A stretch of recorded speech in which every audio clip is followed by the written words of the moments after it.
Hari ini kita akan belajar tema 1, selamatkan makhluk hidup.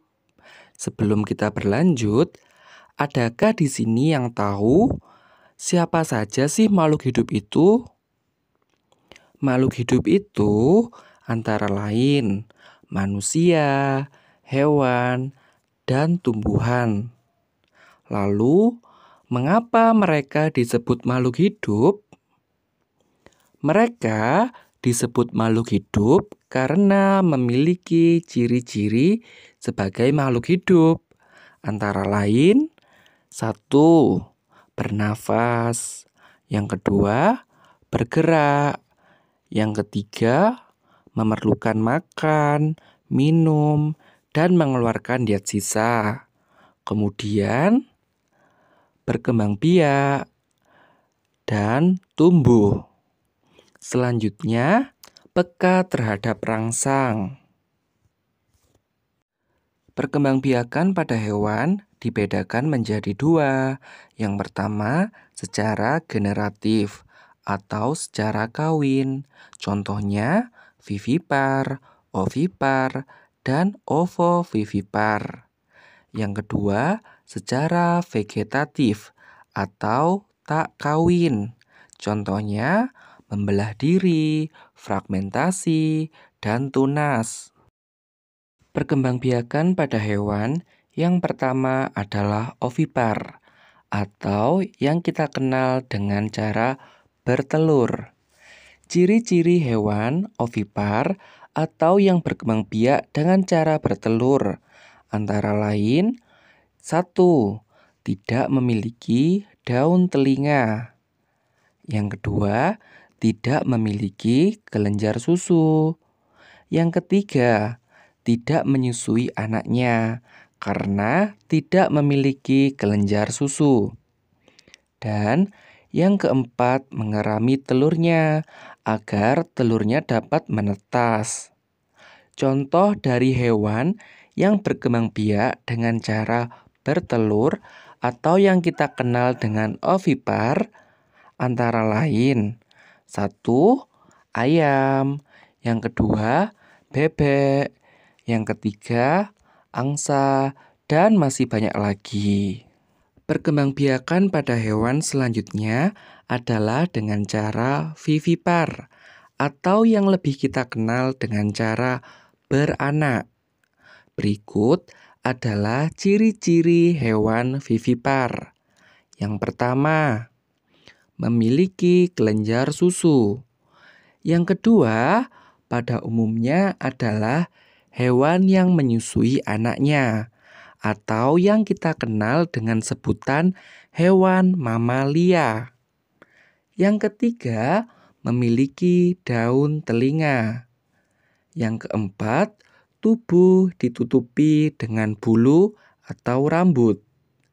Dan yang kelima, keturunannya berkembang di dalam tubuh sang induk sebelum dilahirkan.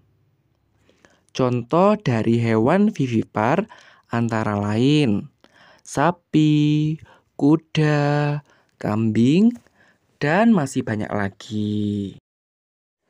Perkembangbiakan pada hewan selanjutnya adalah dengan cara ovovivipar atau bertelur dan beranak. Hewan ovovivipar tidak memiliki ciri-ciri khusus.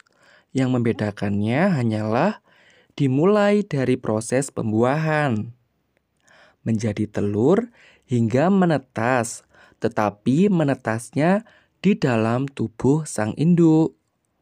Kemudian dikeluarkan atau melahirkan anaknya.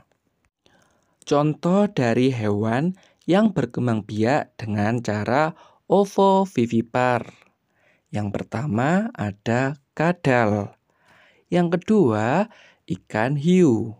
Tahu tidak, dasar negara Indonesia adalah Pancasila.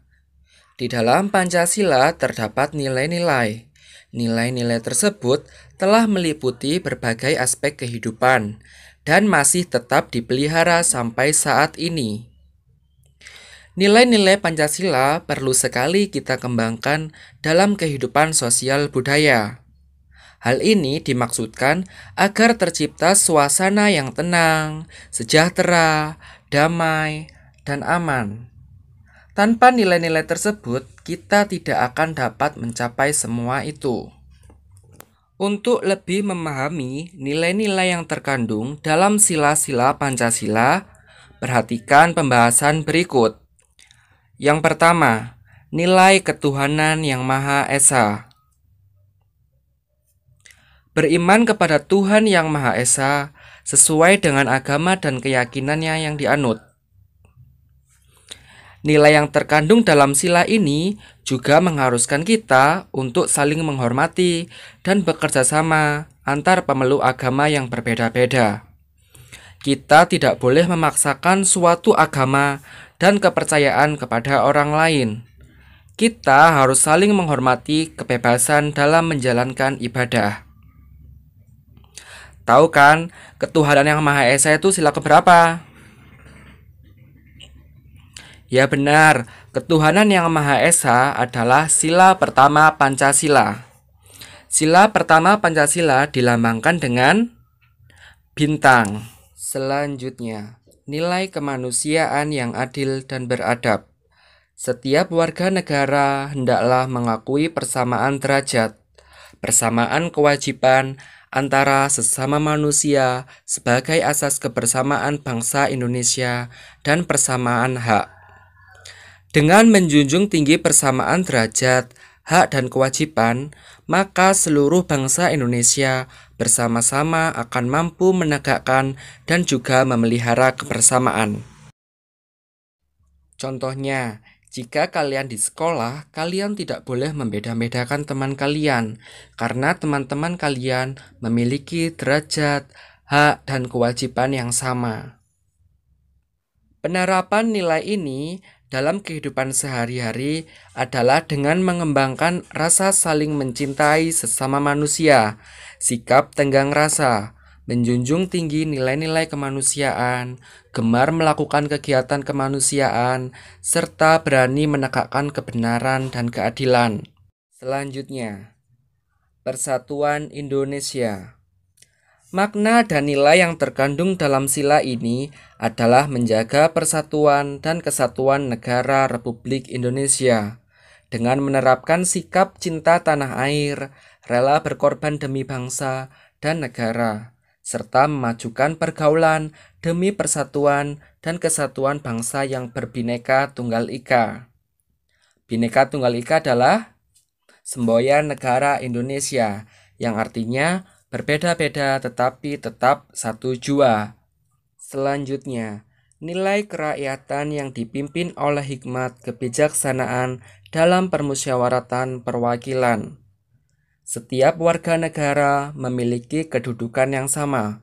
Kedudukan yang sama tersebut hendaknya digunakan secara sadar dengan mengutamakan kepentingan negara dan masyarakat. Selain itu, warga negara Indonesia harus selalu mengutamakan musyawarah untuk mufakat dalam menyelesaikan suatu persoalan bersama. Penerapan dalam sikap sehari-hari adalah dengan mengutamakan kepentingan umum di atas kepentingan pribadi dan golongan, tidak memaksakan kehendak kepada orang lain, serta mengutamakan budaya musyawarah dalam menyelesaikan masalah dengan diliputi oleh semangat kekeluargaan. Contohnya, jika di kelas ada pemilihan ketua kelas dapat dilakukan dengan cara musyawarah. Selanjutnya, nilai-nilai keadilan sosial bagi seluruh rakyat Indonesia.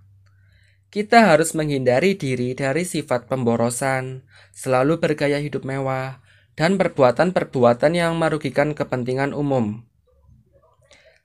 Tetapi, kita harus bekerja keras dan menghargai hasil kerja keras orang lain sangat dibutuhkan dalam mewujudkan sikap kebersamaan.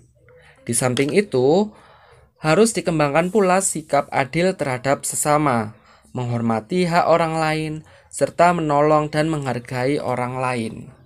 Keadilan sosial bagi seluruh rakyat Indonesia adalah sila kelima Pancasila yang dilambangkan dengan padi dan kapas.